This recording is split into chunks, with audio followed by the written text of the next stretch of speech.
Hello, good morning student.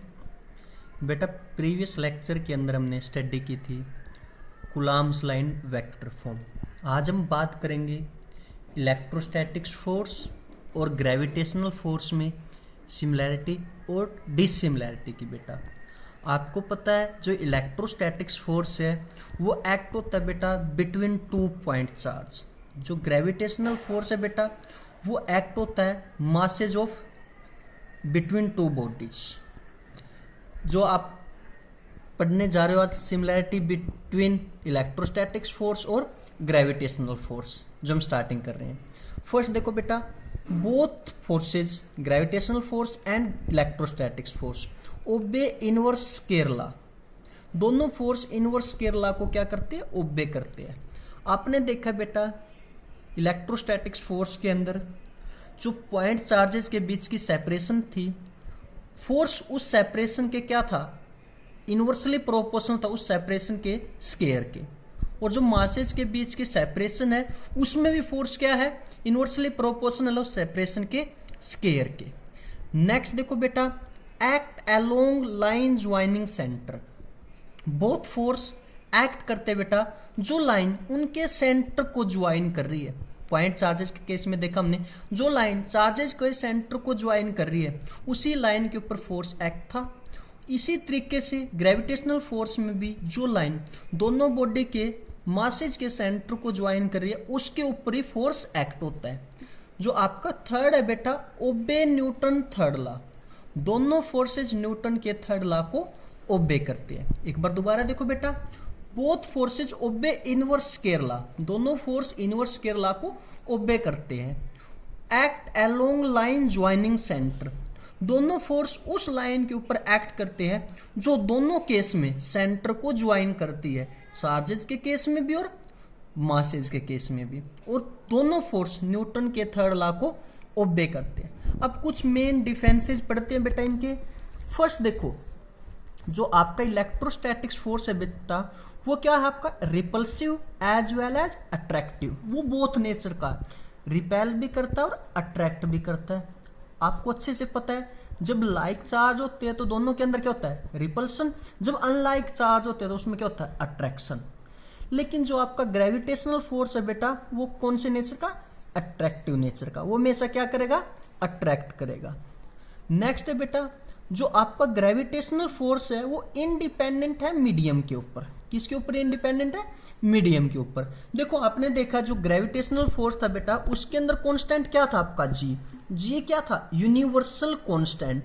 ये किसी medium के ऊपर डिपेंडेंट नहीं है। जबकि इलेक्ट्रोस्टैटिक्स फोर्स के अंदर आपने देखा कांस्टेंट क्या था बेटा? के। कांस्टेंट क्या था? के, जिसको बोलते थे इलेक्ट्रोस्टैटिक्स कांस्टेंट या कूलॉम कांस्टेंट। ये डिपेंड करता है मीडियम पे। किस पे बेटा? मीडियम पे। एक डिफरेंस आपका योग है बेटा।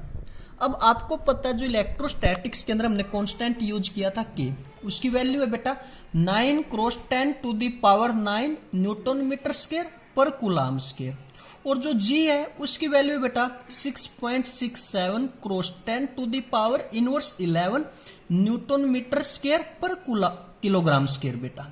अब यहां से एक बात निकल रही है बेटा, जो ग्रेविटेशनल फोर्स है ना वो वीक है कंपैरिजन टू इलेक्ट्रोस्टैटिक्स फोर्स के। यानी कि इलेक्ट्रोस्टैटिक्स फोर्स काफी बड़ा है ग्रेविटेशनल फोर्स से। देखो यहां पे देखो बेटा, यहां पे आ रही है 10 टू द पावर इनवर्स 11 और यहां पे 10 टू द पावर 9। आप यहां से देख सकते हो बेटा एक बार। अब बेटा हम एक न्यूमेरिकल करेंगे। Find the ratio of electrostatics force to gravitational force for 2 electron placed at some distance apart in air charge on। Electron की वैल्यू आपको दी हुई है बेटा, मास ऑन इलेक्ट्रॉन आपको दिया हुआ है, के की वैल्यू आपको गिवन है और जी की वैल्यू भी आपको गिवन है। आपको 4 ऑप्शन दिए हुए बेटा। आप वीडियो को पॉज करके एक बार ट्राई कीजिएगा। देखो बेटा दोनों बॉडी के ऊपर पॉइंट चार्ज क्या है? सेम है, तो इसलिए Q1 equal to Q2 equal to E। दोनों बॉडी का मासेज भी क्या बेटा? एक है। M1 बराबर है M2 बराबर M। तो इलेक्ट्रोस्टैटिक्स फोर्स आपका बराबर है K Q1 Q2 by R square. Gravitational force आपका बराबर है बेटा Gm1m2/r²। तो अब हम क्या करेंगे, इलेक्ट्रोस्टैटिक्स फोर्स को डिवाइड करेंगे ग्रेविटेशनल फोर्स से। आपका r² से r² कैंसिल होगा, तो आपके पास बचती है Kq1Q2/Gm1m2 बेटा। आपको वैल्यू गिवन है तो आप वैल्यू को पुट कीजिएगा। आफ्टर कैलकुलेशन आपका आंसर आएगा 10⁻42 के नियर इक्वल। तो उसके अकॉर्डिंग आपका राइट आंसर होगा बेटा ये। दोबारा समझो, आपने रेशो फाइंड आउट करनी है ग्रेविटेशनल फोर्स और इलेक्ट्रोस्टैटिक्स फोर्स के बीच में। ठीक है बेटा, दोनों बॉडी के ऊपर चार्ज क्या आपका सेम है, दोनों बॉडी का मास भी क्या आपका सेम है। आपको पता है बेटा जो इलेक्ट्रोस्टैटिक्स फोर्स है वो बराबर होता है Kq1Q2/r² के, और ग्रेविटेशनल फोर्स वो इक्वल टू होता है Gm1m2/r² के। अब हम क्या करेंगे, इलेक्ट्रोस्टैटिक्स फोर्स बाय में ग्रेविटेशनल फोर्स, r² से आपका r² कैंसिल, K की वैल्यू आपको गिवन है, पुट करोगे, दोनों चार्जेस भी सेम है, तो Q1 = Q2 = Q, तो 1.6 क्रॉस 10⁻⁻19 का स्क्वायर बेटा। तो G की वैल्यू भी आपको गिवन है, तो दोनों का मास भी क्या दोनों बॉडी पे सेम है, तो आप वैल्यू रखोगे 9.1 क्रॉस 10⁻31 का स्क्वायर। आफ्टर कैलकुलेशन आपका आंसर आएगा 10⁻42 के नियर इक्वल। तो बेटा आप खुद सोच सकते हो, अब जो इलेक्ट्रोस्टैटिक्स फोर्स है वो 10⁻42 टाइम्स स्ट्रॉन्ग है ग्रेविटेशनल फोर्स से। तो इसके अकॉर्डिंग अब आपका आंसर होगा 10⁻40 बेटा। आगे मैंने बेटा comparison between electrostatics and gravitational force detail में दिया हुआ है, इसके 9 पॉइंट मैंने लिखे हुए बेटा। इलेक्ट्रोस्टैटिक्स फोर्स के एक बार मैं आपको बता देता हूँ, ग्रेविटेशनल फोर्स के आप खुद रीड कीजिएगा बेटा। देखो जो इलेक्ट्रोस्टैटिक्स फोर्स है वो अट्रैक्टिव और रिपल्सिव नेचर का बेटा। आपको पता है जब लाइक चार्ज है तो क्या होगा, रिपल्सन होगा, अनलाइक चार्ज है तो आपको क्या होगा, अट्रैक्शन होगा। जो बेटा इलेक्ट्रोस्टैटिक्स फोर्स है वो इंट्रैक्शन होती है दो पॉइंट चार्जेस के बीच में।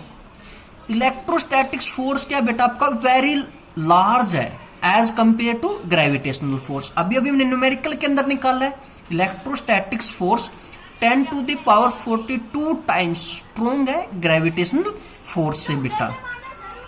और जो आपका इलेक्ट्रोस्टैटिक्स फोर्स है बेटा वो वैक्यूम के अंदर भी एप्लीकेबल है और मीडियम पे डिपेंड करता है। जो के है बेटा वो किस पे डिपेंड करता था, मीडियम पे, और फोर्स भी किस पे डिपेंड करता है आपका, मीडियम पे।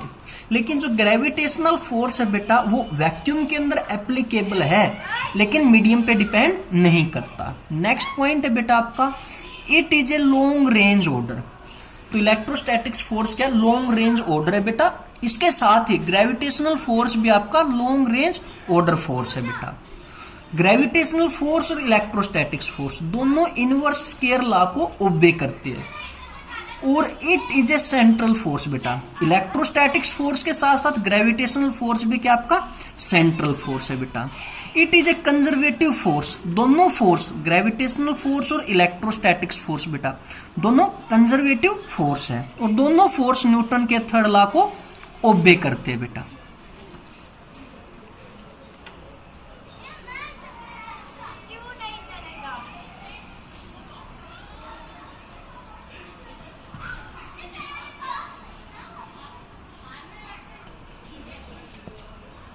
ग्रेविटेशनल के भी पॉइंट बेटा आपको दिए हुए आप देख सकते हो।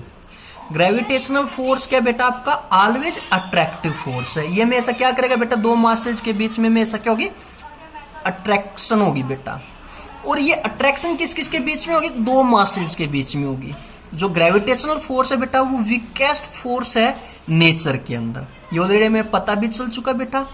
और जो ग्रेविटेशनल फोर्स है वो एप्लीकेबल है वैक्यूम में लेकिन मीडियम पे डिपेंड नहीं है बेटा। जो आपका ग्रेविटेशनल फोर्स है वो मीडियम पे डिपेंड नहीं करता।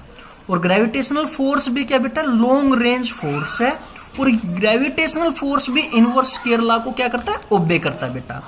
और ये भी क्या एक सेंट्रल फोर्स है, कंजर्वेटिव नेचर का फोर्स है और न्यूटन के थर्ड लॉ को भी ओबे करता है बेटा।